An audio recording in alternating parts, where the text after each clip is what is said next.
Friends, good evening and welcome. We are starting our special virtual briefing. This is on the virtual bilateral summit between PM and PM of Sweden, which was concluded a short while ago. To brief us on this virtual summit, I have with me Sri Vikas Swarup, Secretary West in the Ministry. He is joined by Srimati Neeta Bhushan, Joint Secretary Central Europe. To begin with, Secretary will make his opening remarks and thereafter he'll take your questions. Over to you, sir. Thank you, Anurag. Prime Minister Shri Narendra Modi and Prime Minister of Sweden, His Excellency Stefan Löfven, today held wide-ranging discussions during a virtual summit which lasted just under an hour. This was the fifth interaction between the two leaders since 2015. Prime Minister Modi had visited Stockholm in April 2018 for the first India-Nordic Summit. Prime Minister Löfven had visited India in February 2016 for the special Make in India Week. Earlier, the two leaders had met on the sidelines of the United Nations General Assembly in September 2015. In April 2020, the two Prime Ministers had a telephonic conversation to discuss the situation arising out of the COVID-19 pandemic. In addition to the above, President Pranab Mukherjee had visited Sweden in 2015, and Their Majesties Carl XVI Gustaf and Queen Sylvia, the King and Queen of Sweden, had visited India in December 2019. The regular high-level interactions between the two countries reflect the strong commitment on both sides for deepening the multifaceted partnership. During the summit, both leaders underlined that the long-standing close relations between India and Sweden are based on the shared values of democracy, rule of law, pluralism, equality, freedom of speech, and respect for human rights. They reaffirmed their strong commitment to work for multilateralism, rules-based international order, counter-terrorism, peace, and security. This partnership is rooted in common values, intensifying collaboration in innovation, research and development, clean technologies, trade and investment linkages, and cooperation in meeting global challenges like climate change. Prime Minister Modi expressed concern at the violent attack in Sweden on the 3rd of March and wished speedy recovery to the victims. Prime Minister Löfven announced the decision of Sweden to join the International Solar Alliance. Welcoming the decision, Prime Minister Modi stated that Sweden's expertise and experience in clean and renewable technologies would contribute significantly to the Solar Alliance and our collective efforts to meet the challenges of climate change. In this regard, they also noted the growing membership of the India-Sweden Joint Initiative, the Leadership Group on Industry Transition, LEAD IT, that was launched during the UN Climate Action Summit convened by the UN Secretary General in September 2019 in New York. The two leaders reviewed the extensive ongoing engagement and expressed satisfaction at the implementation of the Joint Action Plan and Joint Innovation Partnership agreed during Prime Minister Modi's visit to Sweden in 2018. The two leaders welcomed the creation of a Sweden-India Health Hub at AIIMS Jodhpur with the participation of the Karolinska Institute. They also welcomed the proposed MOUs on Aviation Knowledge Exchange and Technical Transfer Program, as well as cooperation between financial services regulators to enhance cross-border participation and promote knowledge sharing. They welcomed the progress made in joint research and industrial collaborations in areas including life sciences and healthcare, circular economy, waste to wealth, water, smart cities, smart grids, e-mobility, and artificial intelligence, among others, that provide sustainable development solutions. Prime Minister Modi welcomed the steadily increasing number of Swedish companies in India that are not just manufacturing, but also setting up R&D centers, which is a clear reflection of the growing ease of doing business and innovation in India. The two Prime Ministers expressed gratitude for the frontline and healthcare workers across the world who have displayed indomitable courage.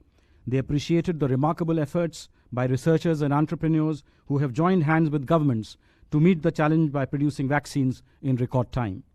They stressed the need for vaccine equity by providing urgent and affordable access to vaccines across all nations. Cooperation in areas including polar research, space and defense sectors was also discussed. It is to be noted that India is an observer at the Arctic Council, where Sweden is one of the 8 members. Prime Minister Löfven congratulated India on the commencement of its 8th term as an elected member of the United Nations Security Council for the term 2021-22. Prime Minister Modi congratulated Sweden on assuming the chairmanship of the OSCE, the Organization for Security and Cooperation in Europe, for 2021. The leaders also discussed regional and global issues of mutual interest. Both sides welcomed the growing cooperation under the framework of the India-EU and India-Nordic engagements. The two leaders also took note of the following proposed MOUs: the MOU between Airports Authority of India and LFV Air Navigation Services of Sweden concerning aviation knowledge exchange and technical transfer program, an MOU between International Financial Services Center Authority and Finansinspektionen, the Swedish Financial Supervisory Authority, for mutual cooperation to enhance cross-border participation and promote knowledge sharing between the authorities. The virtual summit carried forward the momentum in the multifaceted and forward-looking India-Sweden ties. The two leaders expressed satisfaction and confidence that the areas of cooperation under the India-Sweden partnership will continue to deepen and gain further strength. The two leaders also agreed to revive the dialogue at the level of national security advisors and discussed cooperation between the two National Security Council secretariats. The two leaders agreed to meet again during the next India-Nordic summit to be held later this year. A joint statement has been released and I think is going to be available on our website very shortly. And once you see that statement, you will recognize how wide-ranging and how multifaceted the partnership between India and Sweden is. And this summit will definitely give a new fillip to bilateral engagement between the two democracies. So this is my statement, and now I'm ready for questions if there are any. Thank you, sir. Thank you for those opening remarks. I'll move on to the questions that we've received. I'll start with a question from Siddhant from WION. Was the Saab fighter jet tender discussed? I would say that both Prime Ministers noted that defense is an important area of long-standing collaboration between India and Sweden. And of course, we are aware of Swedish interest in the Gripen aircraft being manufactured in India. So this was reiterated. I think the next two questions which I have with me are on the Gripen fighter aircraft. I'll read them out. I think you've already responded to them, yes. Sir. During talks with Prime Minister Modi, has Swedish leader offered to produce its Gripen fighter aircraft in India under Make in India program? This is from Ranjit Kumar from Rakshat News. Similar question from Nainima from The Print. I'll move on to the next question. This is from Siddhant. He wants to know on COVID pandemic, what were the key issues discussed? Any request from Sweden on vaccines? This was obviously an important issue for discussion between the two leaders because they were meeting under the shadow of the pandemic, and that is why the interaction was virtual. The Prime Minister of Sweden greatly appreciated India's role as pharmacy of the world. Prime Minister Modi mentioned that India had provided made in India vaccines to around 50 countries all over the world, and we are committed to supplying to more countries. And both sides agreed to remain committed to the equitable supply of vaccines. Nainima from The Print wants to know, was the issue of Greta Thunberg comments on farmers' protests taken up by India with Sweden? Similar question from Siddhant from WION. The answer is no. This is not a bilateral issue between India and Sweden. So then I'll move on to a question again from Siddhant. Was the Myanmar issue raised by any side? Yes. I think both leaders expressed their concern on recent developments in Myanmar. Prime Minister Modi mentioned that as a country that shares land and maritime border with Myanmar, we have the highest stakes in peace and stability in that country. We have traditional, cultural, religious, and people-to-people ties with Myanmar. As a democracy ourselves, we have remained invested in supporting the democratic transition of Myanmar for it to emerge as a democratic federal union. The recent developments are therefore of deep concern to India and are being closely monitored. We strongly believe that the rule of law must be upheld and safety of people remains our priority. So another question from Siddhant. Any plans on India-Nordic summit? Since the last summit with Denmark last year, it was decided that the summit will take place in Denmark. Any dates for the summit? I think both India and the Nordic countries collectively recognize the value of frequent high-level exchanges between the two sides. We are all united by our common commitment to democracy and pluralism. A decision in principle has been taken to hold the next India-Nordic summit later this year.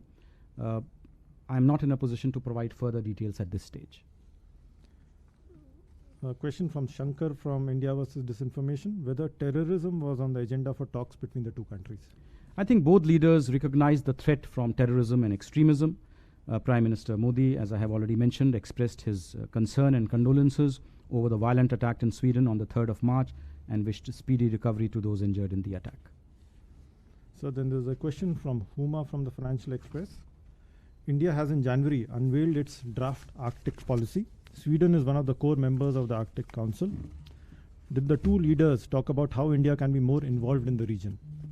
Yes, certainly. Arctic is one of the important elements of the India-Swedish partnership. India, as you know, received observer status of the Arctic Council during the chairmanship of Sweden between 2011 and 2013. The joint statement, once you get to see it, you will notice it has a strong paragraph on polar research, Arctic Council. I will read it out. The Prime Ministers welcomed the progress made in identifying specific areas of scientific collaboration in polar research, such as joint research projects and participation in polar expeditions. The National Centre for Polar and Ocean Research under the Ministry of Earth Sciences, India, and the Swedish Polar Research Secretariat will take this collaboration forward. They agreed further to intensify their collaboration within the framework of the Arctic Council to address global environment protection and combating climate change. So yes, the Arctic Council remains a very, very important area for joint collaboration between India and Sweden. Another question from Huma. Did space cooperation feature in the talks? Yes, the two leaders encouraged Indian and Swedish space actors to identify specific areas for future collaboration and seek mutually beneficial partnerships between both public and private sector organizations working in the space field. Elizabeth from the Live Mint wants to know, was there any discussion on 5G technologies during the summit? Could you give us an idea of what was discussed? Did Sweden express interest in helping India upgrade its telecom infrastructure? No, 5G was not specifically discussed, but digital infrastructure is one of the potential areas of cooperation. I don't have any further questions, sir. So this would conclude the special briefing. Thank you so much for joining us. Thank you, ma'am. And we'll reconvene shortly with the virtual weekly briefing. Thank you. Thank you.